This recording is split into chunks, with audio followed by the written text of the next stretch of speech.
Hello and welcome back to my channel. আমি shiny. আশা করছি তোমরা সবাই খুব ভালো আছো। এটা হচ্ছে আমাদের গ্যাংটক ঘোরার সেকেন্ড পার্ট। প্রথম পার্টটা বেশ কিছুদিন আগে আপলোড করেছি, আমি লিঙ্কটা ডেসক্রিপশানে দিয়ে রাখবো, যদি ইচ্ছা হয় তাহলে দেখতে পারো। এখন আমাদের গাড়ি পাহাড়ি রাস্তা ধরে এগিয়ে চলেছে নাথুলা পাসের দিকে। রাস্তাটা যেমন সুন্দর তেমনই চারিদিকে প্রাকৃতিক সৌন্দর্যের ছড়াছড়ি। কখনো দেখতে পাচ্ছি গাঢ় সবুজ রঙের পাহাড়, আবার কখনো একদম রুক্ষ। যত ওপরের দিকে উঠছি ঠান্ডা তো বেড়েই চলেছে। জানলার কাচ তো নামাতেই পারিনি, সেই জন্য দেখতেই পাচ্ছ একটু ভিডিওতে রিফ্লেক্ট করছে। বেশ কিছু বড় বড় আর্মি ক্যাম্প পেরিয়ে এলাম, আর এখানেই আমার এক ভাইয়ের পোস্টিংও আছে বাবা মন্দিরের কাছে একটা ক্যাম্পে।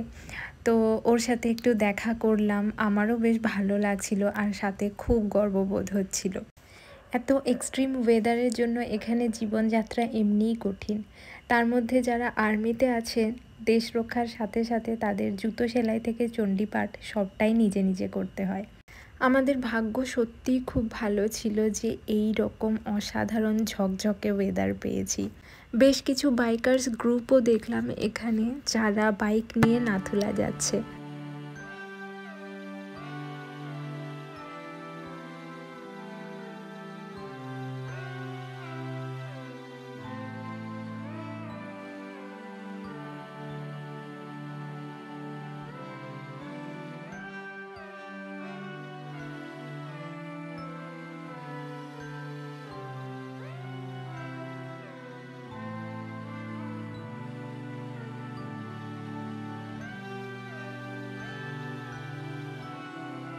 পাহাড়ের এই ভয়ঙ্কর সৌন্দর্য দেখতে দেখতে আমরা পৌঁছে গেলাম নাথুলা পাসে। যারা জানো না তাদের বলে রাখি, নাথুলা পাস হচ্ছে ইন্দো চায়না বর্ডার।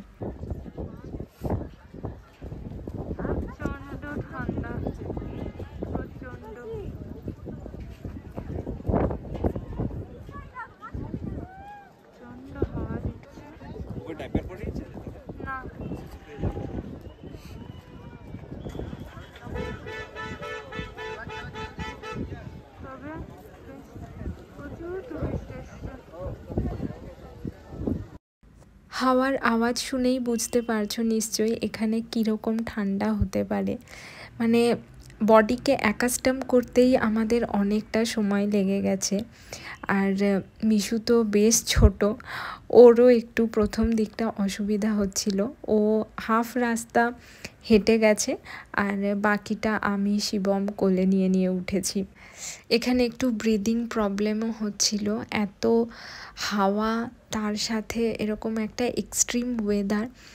আর যখন মানে এইরকম ওয়েদারে ইন্ডিয়ান আর্মিকে দেখছি ঘন্টার পর ঘন্টা দাঁড়িয়ে আছে, আমাদের প্রোটেকশন দিচ্ছে, মানে এটা এটা এই ফিলিংসটা ভাষায় আমি বলে বোঝাতে পারবো না। আমি এতটাই ইমোশনাল হয়ে পড়েছিলাম ওই মোমেন্টে ওখানে। আমাদের মতো ফ্যামিলিজকে দেখে ওরাও হয়তো ওদের ফ্যামিলিকে মিস করে, ছোট ছোট বাচ্চাকে দেখে হয়তো ওরাও নিজেদের বাচ্চাদের মিস করে। এগুলোই না আমার মাথায় তখন আসছিল। যাই হোক, আমরা ইন্দো চায়না বর্ডার দেখলাম, ওখানে খানিকটা সময় কাটিয়ে আবার নিচে নেমে আসছি। এখন যাব বাবা মন্দিরে। যদিও আমি যেতে পারিনি, কারণ ওই সময় মিশু ঘুমিয়ে পড়েছিল। তো শিবম আর বাকিরা গেছিল, দেখে এসেছে। ছোট বাচ্চা নিয়ে ট্রাভেল করলে এইটাই একটা সমস্যা, মানে সব কিছু টাইম মতো করাটা সম্ভব হয় না, বা অনেক সময় ঘুরতে গিয়ে দেখা যায় যে অনেক কিছু মানে বেশ কিছু স্পটস হয়তো মিস করে ফেলেছি, কারণ হয়তো ও ঘুমিয়ে পড়েছে বা মানে ওর কোনো ডিসকমফর্ট হচ্ছে। এগুলো ঘুরতে গেলে তো এক্সপিরিয়েন্স হয়ই, তবে আমি বলবো আমাদের দুটো বাচ্চাই টাচউড বেশ ভালোভাবেই ট্রিপটা এনজয় করেছে আমাদের সাথে। তার মধ্যে মিশুর একটু ভমিটিং টেন্ডেন্সি আছে গাড়িতে উঠলে, তো দুদিন একটু ভমিট ও করেছিল। আদারওয়াইজ সবাইরই শরীর একদম ঠিকঠাক ছিল, ফিট অ্যান্ড ফাইন। চলে এসেছি ছাঙ্গু লেকে। অসম্ভব সুন্দর একটা লেক, ভীষণ সুন্দর সিনিক বিউটি, কিছু বলারই নেই।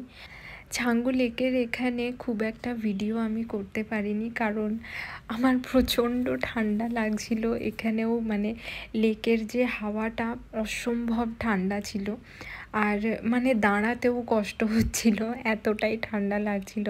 নাথুলার ওখানে তো মেন্টালি প্রিপেয়ার ছিলাম যে এরকম একটা ঠান্ডা হবেই, কিন্তু ছাঙ্গুতে না মানে একটা অন্যরকম ঠান্ডা লাগছিল। আমি এক জায়গায় চুপচাপ দাঁড়িয়েই ছিলাম আর এক কাপ কফি খেলাম। জাস্ট ওই একটাই ভিডিও ক্লিপস নিয়েছি, আর তারপরে চুপচাপ আমি গাড়িতে উঠে বসে গেছি।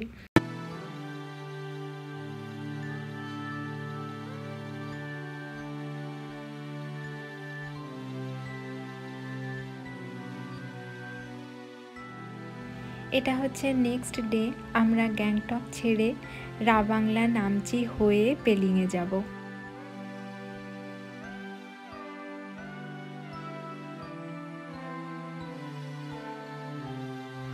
আমি রাবাংলায় প্রথমবার এলাম, আর প্রথমবার এসেই না আমি মুগ্ধ হয়ে গেছি। এত সুন্দর জায়গাটা, বুদ্ধা পার্কটা এত সুন্দর বানিয়েছে, এখানে চোখ বন্ধ করে 2 থেকে 3 ঘন্টা কাটানো যেতেই পারে। ইনফ্যাক্ট আমরাই মানে ঘুরতে ঘুরতে 2 ঘন্টা কোথা দিয়ে যে কাটিয়ে ফেললাম নিজেরাই বুঝতে পারিনি। এখানে না এলে বুঝতে পারবে না যে এই জায়গাটা কতটা পিসফুল।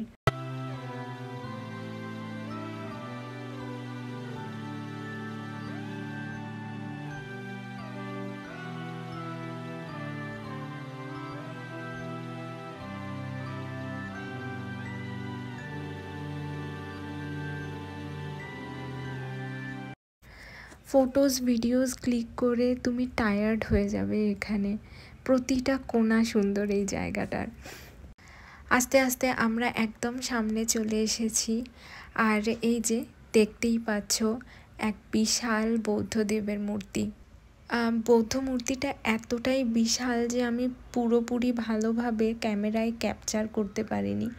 জানি না কতটা বোঝা যাচ্ছে, কিন্তু সামনে থেকে ইটস হিউজ, প্রকাণ্ড এক বৌদ্ধ মূর্তি।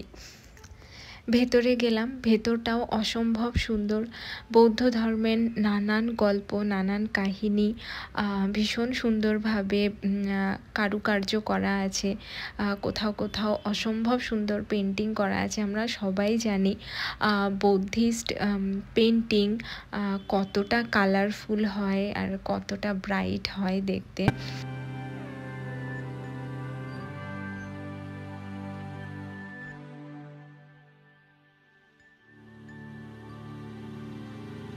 মন্দির থেকে বেরিয়ে আমরা এখন ব্যাক সাইডে যাচ্ছি। মানে চারিদিকটাই দেখতে পাচ্ছ পাহাড় দিয়ে ঘেরা, অসম্ভব সুন্দর সিনিক বিউটি। এই যে পেছন থেকে খানিকটা এরকম লাগছে দেখতে। মাঝে মাঝে মনে হয় সত্যি আমরা কতটুকুই বা দেখেছি। আমাদের ভারতবর্ষেই কত সুন্দর সুন্দর জায়গা আছে, কত সুন্দর সুন্দর জিনিস আছে এক্সপ্লোর করার জন্য। চলে এসেছি নামচি চারধামে, আর আমরা একদম পারফেক্ট সময়ে এসেছিলাম বলবো। ওই 3টের দিকে এসে পৌঁছেছি এখানে, আর পাহাড়ে তো খুব তাড়াতাড়ি সানসেট হয়ে যায়। এই সময় আকাশটা এত অসম্ভব সুন্দর লাগছিল দেখতে। ঠিক সানসেট হয়ও নি, আবার দুপুরবেলা একদম মাঝামাঝি একটা সময়, খুব ভালো লাগছিল। আমাদের ভারতবর্ষের যে 4টে ধাম আছে তারই ক্ষুদ্র সংস্করণ এখানে এলে তোমরা দেখতে পারবে।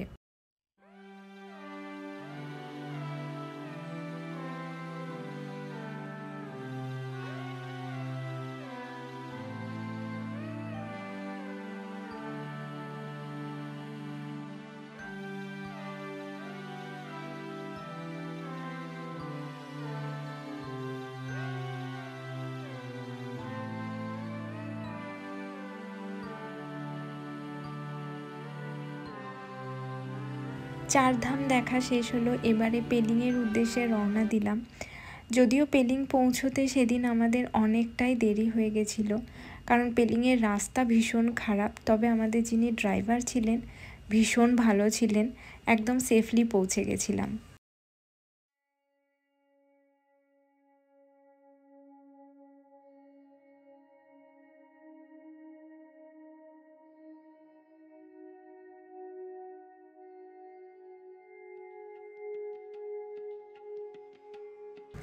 হোটেলের ব্যালকনিতে দাঁড়িয়ে কাঞ্চনজঙ্ঘা দেখছি। এখানেই আমাদের ট্রিপ সাকসেসফুল। আর এই ভিউটা আমাদের রুমের জানলা দিয়ে। আমরা ছিলাম লোয়ার পেলিংয়ে। গ্যাংটকের হোটেলটাতে যেমন একটা ডিসঅ্যাপয়েন্টমেন্ট আমাদের মধ্যে ছিল, পেলিংয়ের এই হোটেলটায় এসে সব রকম ডিসঅ্যাপয়েন্টমেন্ট আমরা ভুলে গেছিলাম। হোটেলের নাম স্বাগত। রুমগুলো হোটেলের যতটা ভালো ছিল সেরকম হাইজেনিক তোমরা দেখেই হয়তো খানিকটা আন্দাজ করতে পারছো। আর সব থেকে বেস্ট ছিল ওদের সার্ভিস আর খাওয়া দাওয়া। অসম্ভব ভালো ছিল খাওয়া দাওয়া, তো মানে টু গুড। আমি হোটেলের কন্ট্যাক্ট নাম্বারটা ডেসক্রিপশন বক্সে দিয়ে দেওয়ার চেষ্টা করব।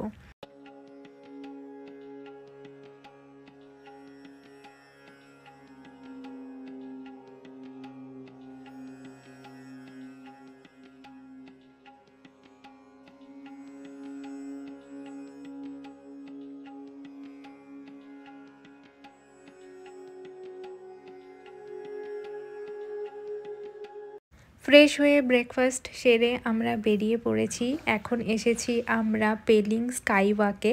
এই জায়গাটা খানিকটা বাংলার মতোই, শুধু বুদ্ধ মূর্তির ডিজাইনটা একটু ডিফারেন্ট এখানে। আর সিনিক বিউটি তো তোমাদের চোখের সামনেই আছে, আমি আর মুখে কিছু বলবো না, তোমরা দেখে নাও। এই যে ভিউটা দেখছো এটা একদম টপ থেকে নেওয়া, মানে যেখানে বুদ্ধা মূর্তিটা আছে ওখানে পৌঁছানোর পরে টপ থেকে নেওয়া। মানে এই জায়গাটা থেকে যা ভিউ তোমরা পাবে, স্কাই ওয়াকটা আরও নিচে, তো স্কাই ওয়াকের থেকে অনেক অনেক বেটার ভিউ একদম টপ থেকে পাবে। তো আমি আর আলাদা করে স্কাই ওয়াকের ওখানে ভিডিও করিনি, যদিও তোমরা মানে ইউটিউব বলো বা ফেসবুক বলো সব জায়গাতেই স্কাই ওয়াকের কিছু না কিছু ভিডিওস পেয়েই যাবে।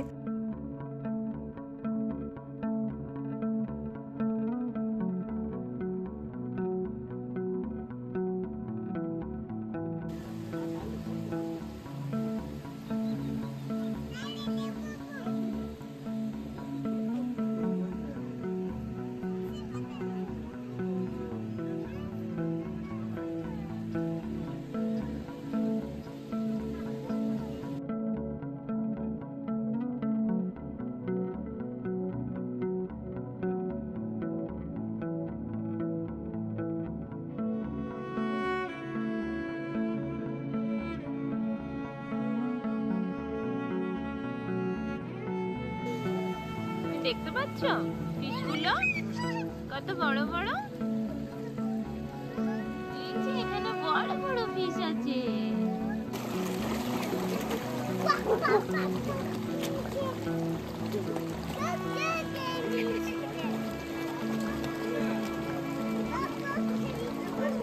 অনেকক্ষণ ধরেই আমরা মাছগুলোকে খাওয়ালাম। মিশু তো আসতেই চাইছিল না, সারা রাস্তা বায়না করতে করতে গেছে।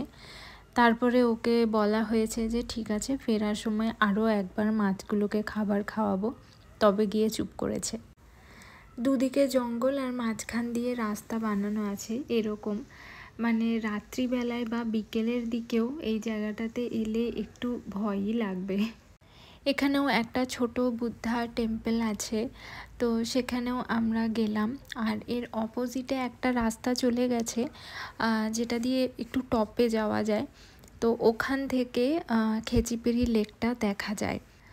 আমরা ওপরে যাইনি, শিবম আর সুবন এরা দুজন ওপরে উঠেছিল। বেশ অনেকটাই সময় লেগেছে ওদের ওপরে উঠতে, তবে ভিউটা ভীষণ ভালো। এই লেকটা বুদ্ধিস্টদের কাছে ভীষণই মানে আর কি হোলি, পবিত্র, কারণ এই লেকটার শেপটা গৌতম বুদ্ধের পায়ের শেপের, তো সেই জন্য ওরা এই জায়গাটাকে ভীষণ পবিত্র মনে করে। আনফর্চুনেটলি লেকটার আমার কাছে সেরকম কোনো ভিডিও নেই, কারণ চারিদিকে এত গাছ, ঠিকঠাকভাবে লেকটা আসছিল না। খেচিপেরি লেকের এখানটায় আমাদের অনেকটা সময় লেগে গেছিলো। আমরা ওখানে একটু খাওয়া দাওয়া করলাম, বাচ্চাগুলোর খিদে পেয়ে গেছিলো, আমাদেরও খুব খিদে পেয়ে গেছিলো। আর একটা কথা না বললেই নয়, খেচিপেরি লেকের জাস্ট যেখানে কার পার্কিংটা আছে তার অপোজিটেই একটা উড ফায়ার পিজার দোকান আছে। প্লিজ ওখানে একবার পিৎজা ট্রাই করো, মানে ওটা হচ্ছে আমার খাওয়া লাইফের বেস্ট পিৎজা। দোকানটার নাম হচ্ছে স্টোন ফায়ার পিৎজা। একদম চোখের সামনে সব কিছু বানিয়ে দেয়, আর ওভেনটা ওরকম যেরকম ট্র্যাডিশনাল ওভেন হয় পিৎজার সেরকমই, আর টেস্ট অসাধারণ। আমি একটা শর্টসও শেয়ার করেছি, তোমরা চাইলে চেক করতে পারো। কাঞ্চনজঙ্ঘা ফলস দেখতে দেখতেই বিকেল হয়ে গেল, আর আমাদেরও ট্রিপ এখানেই শেষ হলো। অরেঞ্জ ভ্যালি টি গার্ডেনটা দেখা হয়নি, সময় ছিল না হাতে, তবে যতটুকু দেখেছি খুব ভালোভাবে দেখেছি, সত্যিই কোনো রিগ্রেট নেই। পেলিং যতটাই সুন্দর, এখানকার রাস্তা ততটাই খারাপ, দেখতেই পাচ্ছ। আর আমরা যেদিনকে রিটার্ন করছিলাম এনজিপি, সেদিনকে এখানে রাস্তা সারাইয়ের কাজ হচ্ছিল বলে বিশাল একটা লম্বা জ্যাম লেগে গেছিলো। তো যাই হোক, তারপরে ফাইনালি জ্যাম কাটলো, আর আমরা আবার এনজিপির উদ্দেশ্যে রওনা দিলাম। এই ট্রিপটা আমার কাছে খুবই স্পেশাল আর খুবই মেমোরেবল হয়ে থাকবে। সেম মেন্টালিটির মানুষজনের সাথে ঘুরতে এলে মজাটা যেন একদম দ্বিগুণ হয়ে যায়। আমাদের ক্ষেত্রেও তাই হয়েছে, অ্যাটলিস্ট আমার ক্ষেত্রে।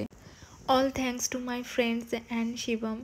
ওরা মিশুকে টেক কেয়ার করেছে, অনেকটা সময় ওদের কাছে রেখেছে বলেই যতটুকু যা ভিডিও করার আমি করতে পেরেছি। ফেরার সময় আমাদের সবারই মনটা খুব খারাপ হয়ে গেছিলো স্বাভাবিকভাবেই। এই যে এতদিন একসাথে কাটালাম, জমিয়ে আড্ডা, খাওয়া দাওয়া, গল্প, মানে এইটা ডেফিনেটলি মিস করব, কারণ গিয়ে আবার সেই একটা ব্যস্ততার মধ্যে ঢুকে যেতে হবে। এর মধ্যে আমরা প্ল্যান করতেও শুরু করে দিয়েছি নেক্সট কবে কোথায় ঘুরতে যাওয়া যেতে পারে আবার একসাথে। তো দেখা যাক, আপাতত আমরা বাস্তবের উদ্দেশ্যে ফিরে যাচ্ছি। আজকের ব্লগটা এখানেই শেষ করছি। ব্লগটা যদি ভালো লাগে অবশ্যই একটা লাইক করো, আর আমার চ্যানেলটা সাবস্ক্রাইব করতে ভুলো না। আবার খুব তাড়াতাড়ি দেখা হবে একটা নতুন ভিডিওর সাথে। Till then bye and take care.